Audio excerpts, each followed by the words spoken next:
اب حضرت امام حسین رضی اللہ تعالیٰ عنہ تنہا رہ گئے، ایک ایک کو رخصت کر رہے تھے شہادت کا دولہا بنا کر، لیکن اب امام حسین کو رخصت کرنے والا کوئی موجود نہیں ہے۔ آپ گھوڑے پہ سوار ہوئے، میدان کربلا کی طرف پیڑ لگائی، خیمے کے اندر جو خواتین تھی وہ جانتی تھی جو اس راستے گیا پھر پلٹ کے نہیں آیا، اس کی لاش حضرت امام اپنے کندھوں پہ اٹھا کے لائے ہیں۔ اب اس حسین ابن علی کی لاش کون اٹھائے گا؟ کہا صدمے کے حسین نہ جائیو، کہا میں نانے کے دین کے لیے جا رہا ہوں۔ میدان عمل میں گئے، تیغ براں چمکی، لوگوں کے سر کاٹ رہی ہے، آواز آ رہی ہے یہ کون؟ ذی وقار ہے، بلا کا شاہ سوار ہے، لباس ہے پھٹا ہوا، غبار سے اٹا ہوا، لخت لخت کٹا ہوا، پھر بھی ہے ڈٹا ہوا، تمام جسم نازنی چھدا ہوا کٹا ہوا، پھر بھی ہے ڈٹا ہوا، یہ نبی کا نور عین ہے، یہ بالیقین حسین ہے۔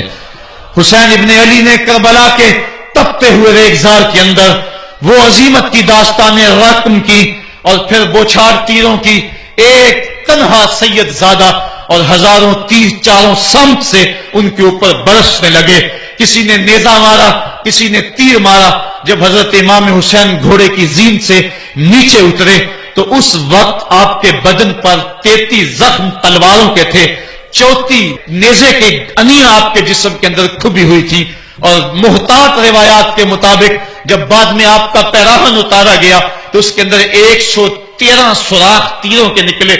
اور وہ تیر جسم میں پیوست تھے، اور جب گھوڑے کی زین سے فرشے زمین پر گرے لگا جس طرح ریحل سے قرآن گر گیا ہو۔ حضرت امام حسین رضی اللہ تعالی عنہ جب گھوڑے کی زین سے فرشے زمین پر گرے تو وہ جو تیر جسم میں کھبے تھے وہ اور پیوست ہو گئے، خون مشکبو ریت کے ذروں پہ بہنے لگا، گویا اسلام کا دل دھرتی کے اوپر ہے، کائنات راشے میں آ گئی، کربلا کی دھرتی کا کلیجہ کانپ رہا ہے۔ حضرت ام سلمہ کو حضور نے کربلا کی مٹی دی، کہا جب یہ خون بن جائے تو سمجھ لینا کہ میرا حسین شہید کر دیا گیا ہے۔ وہ مدینے کے اندر خواب دیکھتی ہیں کہ آقا کریم علیہ السلام داڑھی مبارک کے اندر گرد مبارک پڑی ہوئی ہے اور بال الجھے ہوئے ہیں، گھبرا کے اٹھ کھڑی ہوئی کہ کیا ماجرا ہے، اور جلدی سے اس شیشی کو دیکھا تو وہ شیشی کا جو مٹی رکھی ہوئی تھی وہ خون بن گیا تھا، اور آپ نے کہا اہل مدینہ سن لو،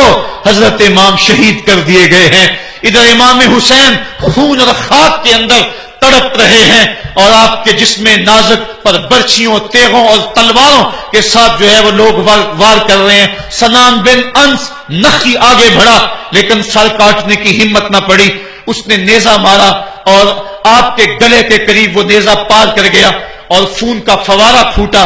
زرع بن شریک نے آپ کی پیشانی پہ نیزہ مارا، آپ گھبرا کے گرے، اٹھے اور پھر گر گئے، اور پھر آپ نے اپنی پیشانی سجدے میں رکھ دی،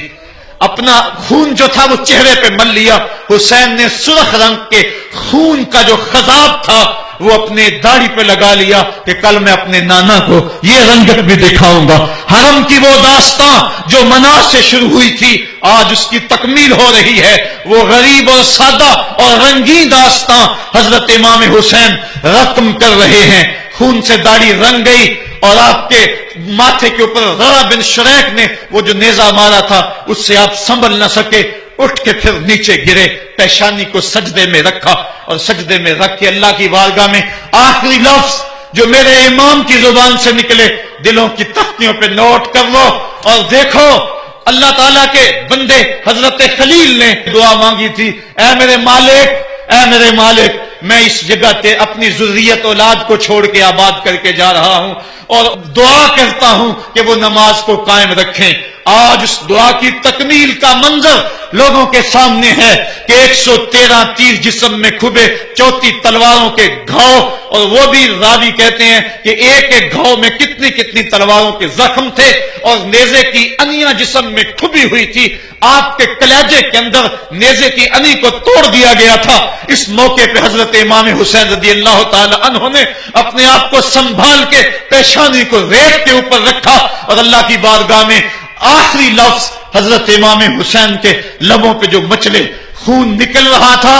اور خولی بن یزید آگے بڑھ کے سر انور کو جدا کرنے کی تیاریاں کر رہا تھا، سنان بن انس آگے بڑھا لیکن کپ کپا کے پیچھے ہو گیا، خولی بن یزید آگے بڑھا، وہ بھی پیچھے ہو گیا، پھر شمر آیا اور شمر آپ کے جسم نازک کے اوپر بیٹھ گیا۔ حضرت امام حسین نے جب دیکھا تو اس کے بدن کے اوپر برس کے پھل بیری کے نشان تھے، تو حضرت امام حسین کی زبان سے نکلا صدق اللہ و صدق رسول اللہ، میرے آقا میرے اللہ نے سچ کہا۔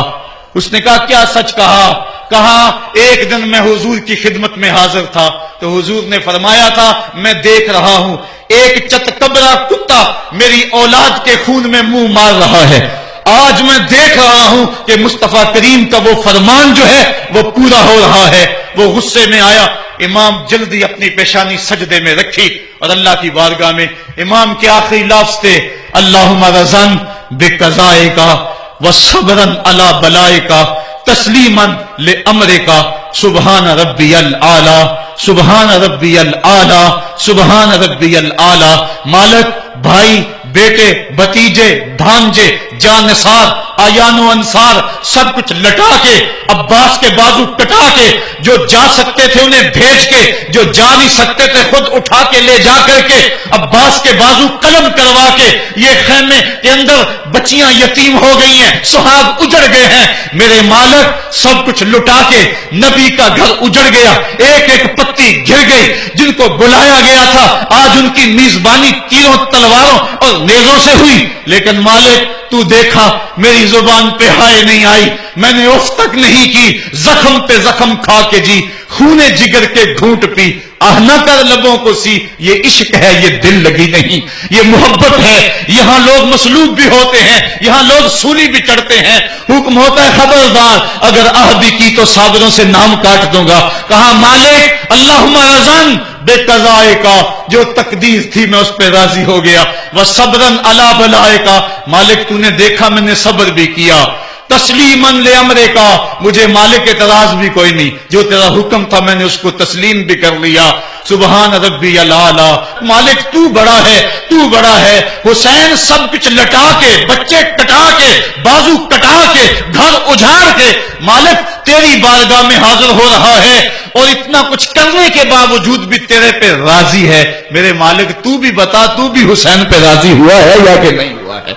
تو بھی حسین پہ راضی ہوا ہے کہ نہیں ہوا؟ آواز آئی اس پیاسے پر علی شیر خدا کو ناز ہے، اس نواسے پر محمد مصطفیٰ کو ناز ہے۔ اوروں نے بھی سجدے کیے پر اس کا عجب انداز ہے، اس نے وہ سجدہ کیا جس پر خدا کو ناز ہے۔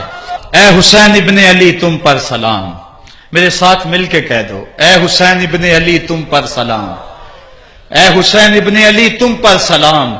یہی وقت تھا جب خاندان نبوت لٹ رہا تھا، دوپہر کا وہی سما، وہی لمحے، ان ہواؤں کو ہاتھ جوڑ کے کہو ہمارا سلام کربلا والے آقا کے حضور پہنچا دے، اور عرض کرو اے حسین ابن علی تم پر سلام،